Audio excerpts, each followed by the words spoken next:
Hey, what's up guys, Rink here, and today I'm going to show you how to prepare, find, beat, and obtain Adrammelech the Wroth, so let's get to it.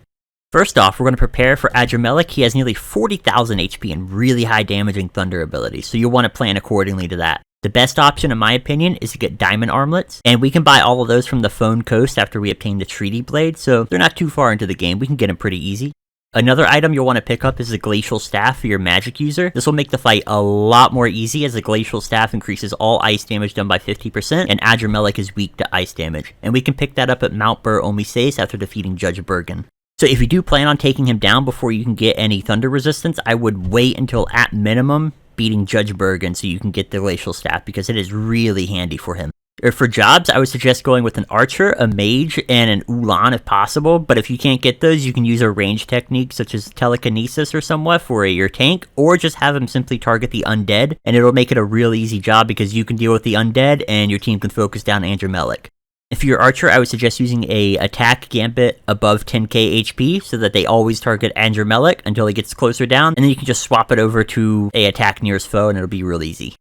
Now your healer or your mage is when the gambits become pretty interesting and a bit more complicated. Your healer should have a target undead's foe with Cura or Curaja. The AoE will make it so you hit multiple, and it's really handy for taking out those pesky corpses that spawn with them. Adrammelech also casts Bleed, which will inflict sap. Having a regen gambit targeting sap on allies will eliminate this threat. Shell will also be important if you're unable to attain thunder resistance, because this will help a lot with his thunder spells.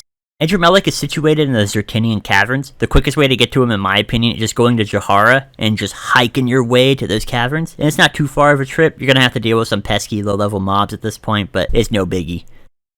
Now, once you arrive at the Zertinian caverns, I would highly suggest being in your mid-30s in levels. Otherwise, Adrammelech is going to be a major chore for you, and he might just one-tap you. Adrammelech is a few zones into the cavern, so you're going to need to fight some enemies along the way. The only ones to really watch out for are the Malikins, or however you want to say that, I don't know, which can inflict bleed, slow stop, and other status effects.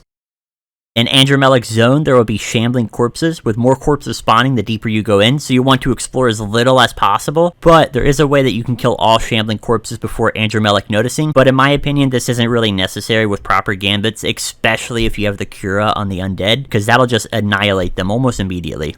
And of course, if you have thunder resist and ice spells, you'll beat this fight with absolutely no issue, because honestly, Adrammelech's kind of a one-trick pony with his thunder abilities, and he kind of has that sap, but it's no big deal. And if you're not able to get those, I would suggest hitting him down to 40 HP and chain quickening him as much as you can. And basically just once your original party's quickenings are over, bring in one reserve, quickening again, bring in a second reserve, quickening again, bring in your last reserve and do another quickening, and just attempt to get him down as fast as you can, or until you run out of quickenings, bring your main party in and hopefully you can finish him off. And with that, congratulations, you now have Adrammelech the Wroth. I hope my guide was helpful to you. I'll have more Esper hunt and weapon guides for Final Fantasy XII coming up. And remember, if you like my content, like and subscribe. And you guys have a great day. I'll see you in the next one. Peace! If you wanna play tough and wanna hate this, I'll always show up and make a statement. Everything I do so instinctive and so passionate. Every word I move so descriptive like an adjective. I got a vendetta against people who patented being negative when you should be getting after